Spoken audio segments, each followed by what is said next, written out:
3 years after journalist Jamal Khashoggi was murdered by Saudi agents in the country's embassy in Istanbul, new reporting from the Washington Post revealed that some of the people closest to him had been targeted with powerful spyware both before and after his death. And now a new docuseries is digging into the origins of the hacking tool known as Pegasus and the Israeli company NSO that created it and shared it with governments around the world. This technology is so far ahead of government regulation and even of public understanding of what's happening out there. All of us suspected that if NSO Group was giving authoritarian and repressive regimes such a powerful instrument of surveillance, that it was pretty likely that this technology would be abused. But none of us had been able to prove it on a systemic scale. The two-part series is called Global Spyware Scandal, Exposing Pegasus, produced by FRONTLINE and Forbidden Films, and it tells the story of the year-long international investigation as it happened. And I'm joined now by one of the film's producers and founder and executive director of Forbidden Films and its parent company, Forbidden Stories, Laurent Richard. Laurent, welcome. Thank you for joining us. I've been following this story for a long time. It's very complicated to try to explain, so I'm hoping you'll help us here. What exactly is Pegasus? Hi, and thank you for having me. Pegasus is a spyware. It's basically one of the most sophisticated spyware sold by a private company called NSO Group that is based in Israel. And Pegasus is a spyware that is able to take entirely the control of your device, of your phone. That means that you can activate your microphone, you can watch what you are watching. It's basically like a person over your shoulder, you know.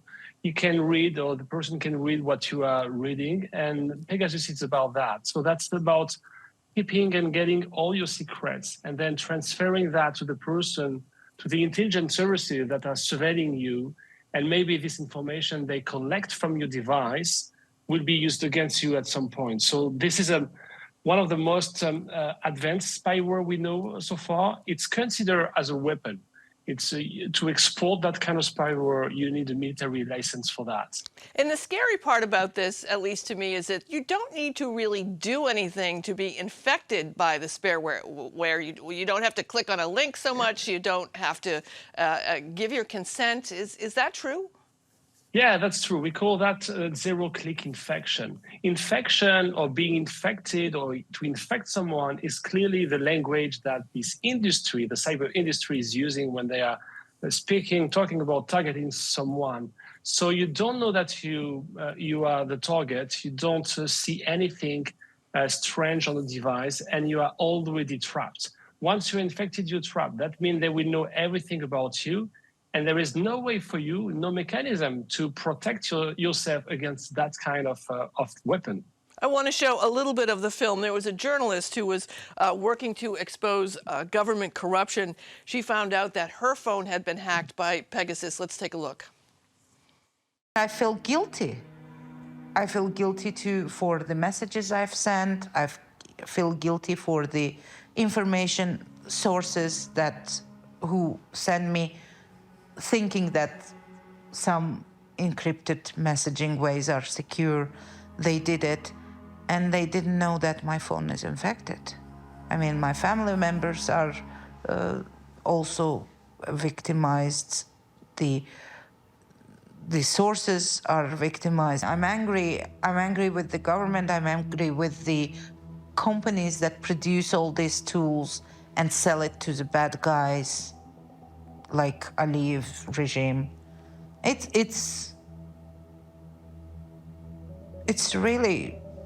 despicable. Laurent, the issue here too is I understand that tools can be, a hammer can be used for good or a hammer can be used for bad. And this tool was originally designed or marketed that it was going to catch the bad guys. It was going to catch the terrorists.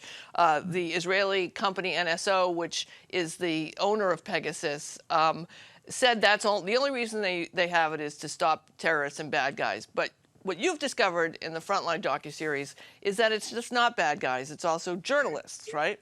Yes, absolutely. That's the main revelation of the Pegasus project that with Forbidden Stories we were coordinating with 16 news organizations, including PBS Frontline, that we were revealing for the first time the faces and the victims and the names of the cyber surveillance. And Khadija Ismailova the journalist, the woman that you just saw in this video, is one of the victims. She's not a terrorist. She's not a criminal.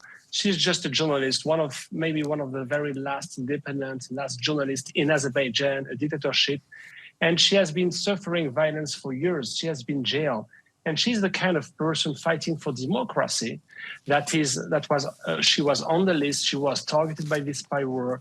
And she was telling us how traumatic it was to know that you were a victim of that. And that's very crucial to understand this, that once you are infected, you become a victim and your life will change.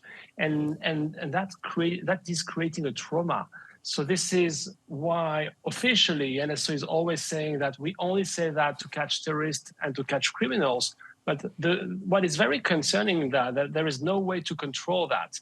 There is no way for citizens to protect themselves.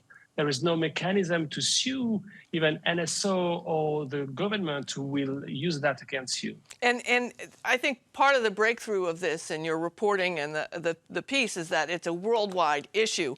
Let's take a look at a clip from an anonymous source in Mexico who worked for a government agency that used Pegasus. No puedo decirles mi nombre.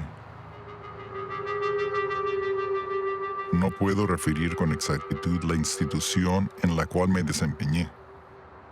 El procedimiento era tener el número del objetivo.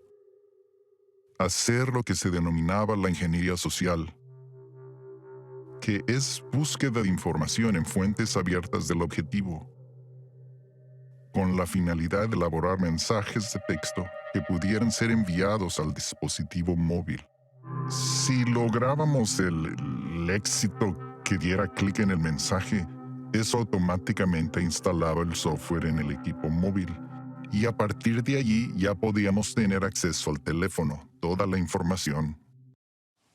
So, Laurent, this might be, if you're watching at home, you think, well, this doesn't impact me at all. I'm just someone who, obviously my information is out there. They know where I click. They know where I shop. I walk by a mall. I get a message to come in and get the 5% sale off. Why should regular people care about this? We all should care about that because that's clearly a threat against democracies.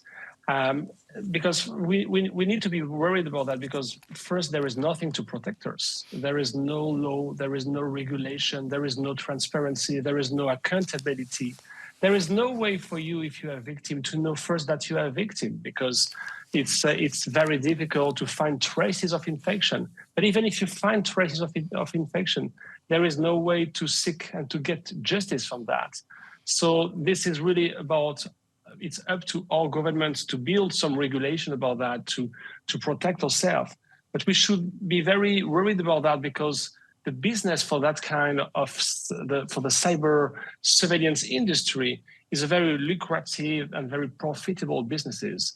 You have a lot of tyrants, a lot of dictators who are ready to pay billions or millions to buy that kind of spyware. So there is a lot of businesses to make and a lot of money to make. So no regulation, a lot of money to make. We call that the zero-click era infection. So there is no way for you to know that you're going to be a victim. So this is why it's very concerning. And what we were able to reveal that all the people who were victim of Pegasus, that we were able to confirm that we find some traces of infection, were whether they were lawyers, journalists, human rights activists, or political opponents. All of these people were having something in common. They were fighting for democracies. They were trying to challenge their powers. And because of that, they were on the list. And because of that, they were tracked.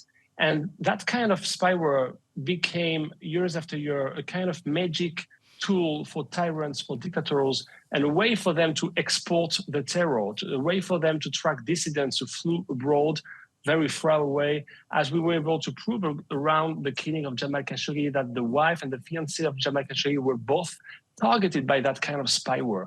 So this can tell you about for what kind of use that spyware or misuse that spyware is used. Just as we wrap up here, I mean, it sounds like we need some sort of international treaty to ask governments not to use this sort of spyware. Would that be a step to keep track of this problem? The thing is, I think the question is not about should we have a ban on that kind of spyware, because that spyware can catch some criminals or some terrorists. And if there is a spyware we can prevent some terrorist attack, that's very, very important for the general interest and for all of us, of course. The thing is more about how to control that, how to control the power, who will be in charge of that, who will be in charge to get accountability and transparency. And so far, there is no mechanism, no transparency. And I really think that this is what we are missing today, and this is why we should be very concerned. Laurent Richard, thank you so much for joining us. Congratulations on this piece. I learned a lot from it, and I hope everybody watches. Thank you so much. Thank you so much. Thank you for having me. The series, again, is Global Spyware Scandal, Exposing Pegasus. Part 1 is online now at pbs.org/frontline and in the PBS video app. And Part 2 premieres next Tuesday, January 10th, online and right here on GBH2 at 10 p.m.